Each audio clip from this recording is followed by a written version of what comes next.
Why I personally believe that we all pray to the same God, regardless of what religion you follow. If you watch till the end, I'm going to give an analogy that explains it in a much simpler way. But without wasting time, let me get into it. So, the first reason why I believe we all pray to the same God, regardless of different religions, is that principles you find in the Bible, in the Torah, in the Tanakh, in Islam, in the Quran, and in the Vedic text, the Bhagavad Gita, are all correlated and similar. An example of this is heaven and hell.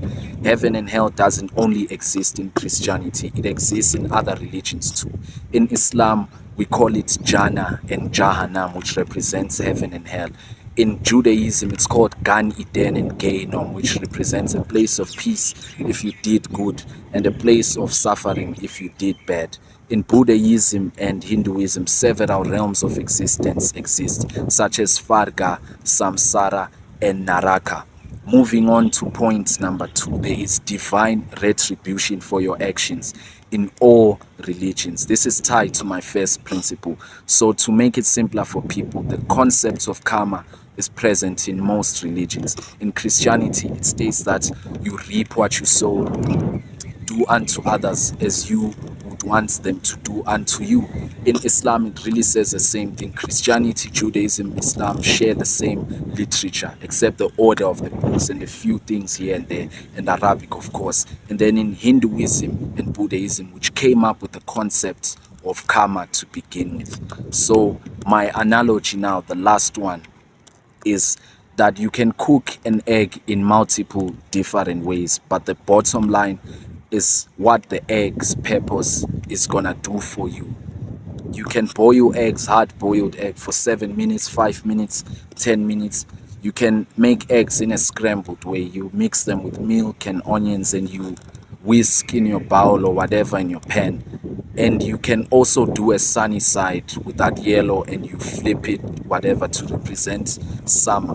But the bottom line is no matter how you cook your egg, you are going to eat it and get food. So that's really the same religion, in my personal opinion. No matter what you believe in, it is the same as long as you understand and see perspective from other religions too. The Bible can teach you a lot of things, so can the Quran, so can the Vedic text, the Vedas, so can the Bhagavad Gita, so can the Torah, the Tanakh, and all other religious books.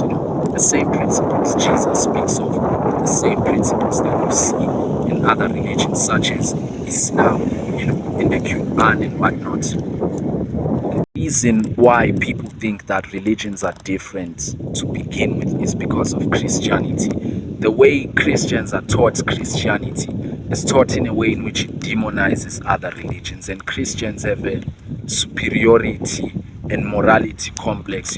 They think they are the only ones who can be right. There's a verse that they used to make us do in school that said, others believe in chariots, others believe in horses, and we believe in you. I'm paraphrasing it, but by that verse, if you dissect what is meant, it's a jab to other religions. Christians are not open for interpretation. They are not open to understand other people's cultures. They are the ones who go on streets trying to convert people. I'm not saying this out of negativity. I'm just a content creator. I'm bringing wisdom to people, and hopefully we can discuss in the comment section. So that being said, it's Christians who create a divide with other religions. They do not want to understand. They cannot even see that Christians, Islamic, Jewish people, they are all fighting the same cause. All religions speak about immorality. And again, to add the point number 4 on why all religions are the same. Most religions speak of prayer, which is peace, love, unity, respect. There are several and hundreds of verses in the Bible that teach people how to be kind. So shall you find them in the Quran, which states that you would want to wish for your neighbor what you would wish for yourself. Islam and Christianity share the same literature. Muslim people believe that the Quran is complete. There are a few minor differences, of course. Judaism shares the same literature as Christianity, except the order of books. One is 24 and the other is 39. But guys, religion is really the same thing. To further emphasize my points again, If there is a Chinese man who is praying in a temple, whether he's praying to Vishnu or whomever God, and you find an Islamic man in the Middle East praying to Allah, and you find an African praying to God, or however you call God in your language, we may be praying for the same thing. I may be praying for health, wealth. I may be praying for a loving and good family. I may pray for a good career. But the bottom line is we are all praying for the same thing, you know. Just because a person does something different from you understand, it doesn't mean that what they are doing is bad.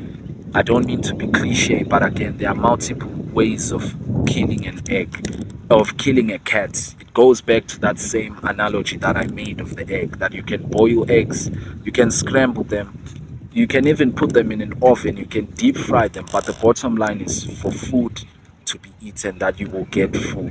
The reason why I'm sloppy and stuttering is because I do a one take. I'm not editing or anything. Anything I say now will just go out there. But religion, actually read the different scriptures and different literature of different religions and understand for yourself that this is really the same thing. Even the story of creation, how it came about, it can be interlinked to science as well if people want it to be even more interesting.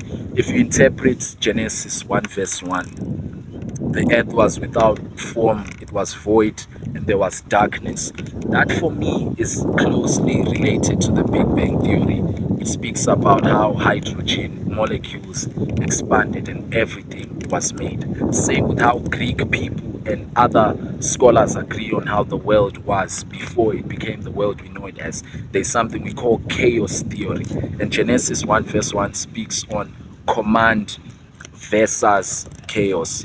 So if you guys want me to make these type of videos, I'm gonna do that. I'm just trying to see what works. Please share in the comment section what you believe in. If you disagree with me, respectfully disagree in the comments. Tell me why I'm wrong. Don't be a person with a low IQ. Just go straight to insults and whatnot. I do this for discussion, for entertainment, and for income. I'm not saying this to bash anyone. So when I criticize Christians, Islamic, African, or any person, it's not out of harm. It's out of genuine discussion, genuine entertainment for the people. Thank you. Personally believe that the Bible is full of so many layers, you know. The Bible doesn't speak in a literal sense. If you know about fables and parables, you know, sometimes people teach a story in indirect ways. You know, you speak to an elder, they won't tell you advice straight up. They will use metaphors and figurative language. I believe also that the Bible is figurative. I don't believe in Bible or in religion in a literal sense. I don't think those events literally happened. I think those events represent deeper truths and you have to decipher them. An example of this is when Jesus Christ says, I am the bread of life. You know, when he says, I am the bread of life, he's comparing himself to food. Meaning that if you believe, pray, have a connection with Jesus, you shall have spiritual sustenance, you know.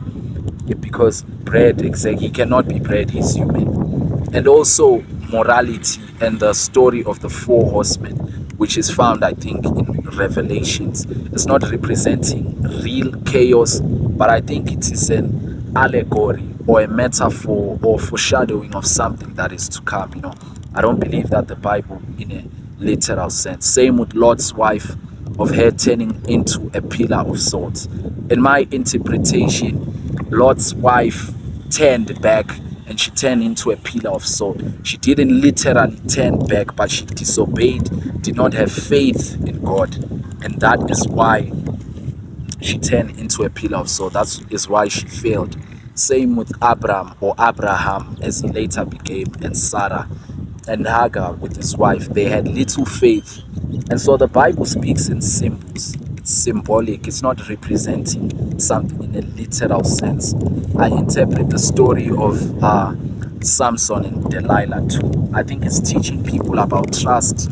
It's teaching people to have integrity, to uncover human beings. You know, I don't think that it literally happened that a man took a donkey and just fought hundreds of men. Some of it is impractical.